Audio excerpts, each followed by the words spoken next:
Hey guys, welcome back to Coffee with My Sunshine. Today's DIY Make It Your Own Monday video is going to be on this milk bottle vase type thing. It's very farmhouse rustic looking, and I was inspired by a couple that I've seen at the home decor stores like Joann Fabrics and Hobby Lobby. I also saw that Katie Lee Ann hauled a couple of these when she was doing her haul and spring decorate with me. I will link her channel above. She is super sweet and you'll love how she decorates. Also, I finally did this tea towel ladder that I've been promising for a couple weeks now. So if you would like to see how I did this, please keep watching. All you're going to need for the milk bottle vase is this glass vase or jar from the Dollar Tree. And I also picked up another stem of just some of their pretty flowers. You can put anything in here that you want. And of course I used the Waverly chalk paint in white, but you can use whatever paint you have. And I just went ahead and used this foam brush type thing because I think it goes on better than with just a regular paintbrush. And I did 2 coats.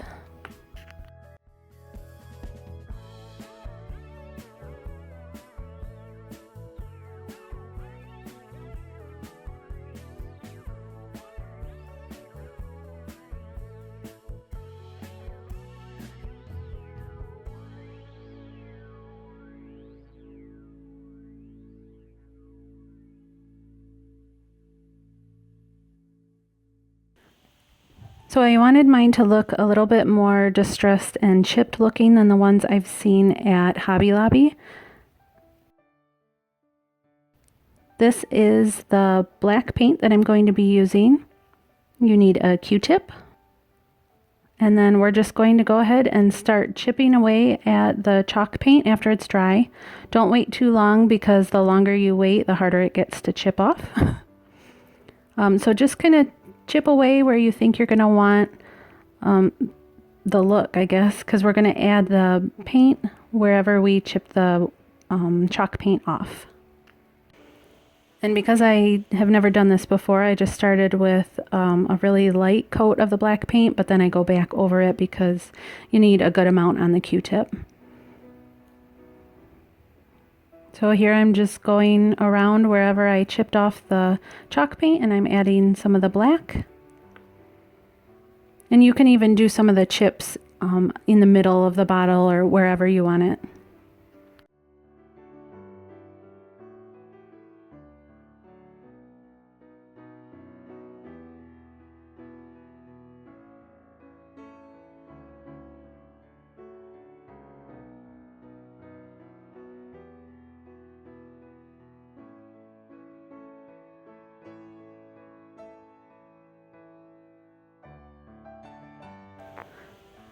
And then just to add a little bit more of a rusty look to it, I added some brown paint in the same way that I added the black.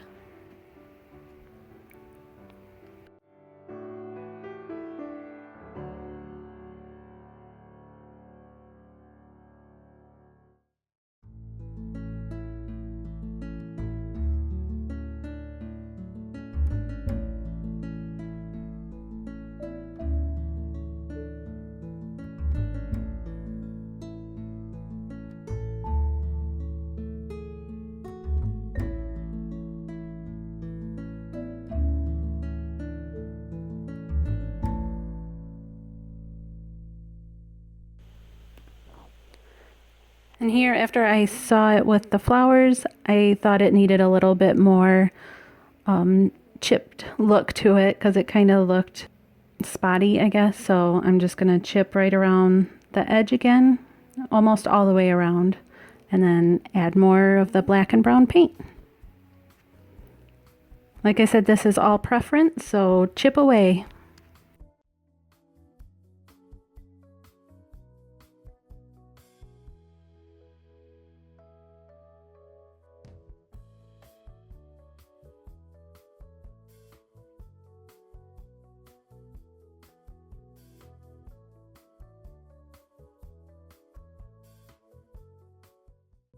All right, and for the tea towel ladder, all you'll need is, I think my husband said, a 1x1 and then whatever the length is.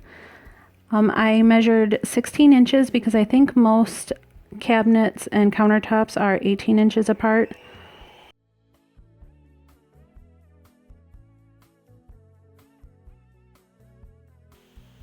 So I guess it's puppy loving break time right now. They both came over to see me while I was working on the ladder. Bella, hi, big girl. Bella, look at me.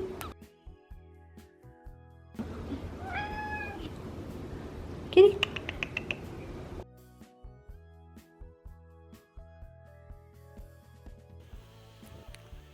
Okay, so now you're just going to go over the pieces with some sandpaper because you're going to have just some of the pieces sticking up and you're going to want to smooth those out.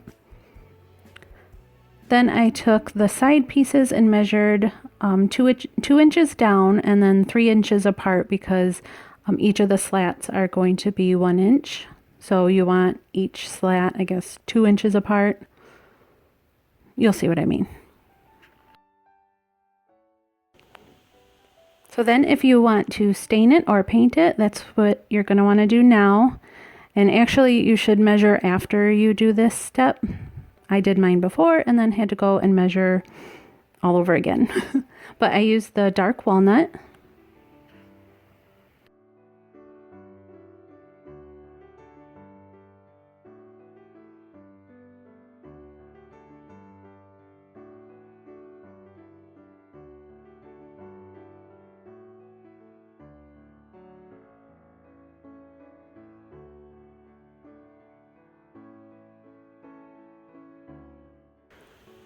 Then my husband helped me on this step and we just pre-drilled a hole because we were going to put nails through, and right here we forgot to add the glue.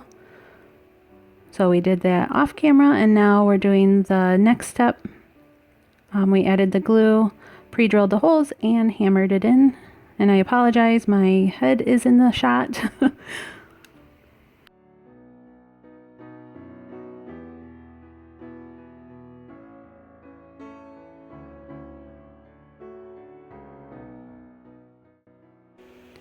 And the wood glue is just to add a little bit more strength and so that the slats don't spin.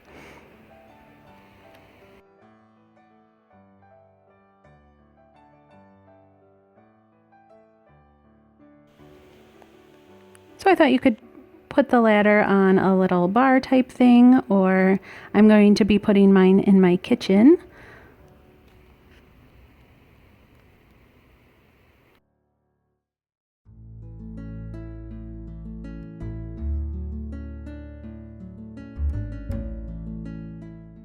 This is what it looks like without the towel hanging on it. And here it is in my kitchen with my spring towel from the Dollar Tree. Well, I hope you enjoyed both of these projects, and let me know in the comments below if you decide to make them yourself. And if you're new to my channel, I want to say welcome, and I'm so excited to have you. I hope you like what you saw and stick around. I would really love to have you a part of my YouTube family. And I hope you guys have an awesome day, and I'll see you next time. Bye!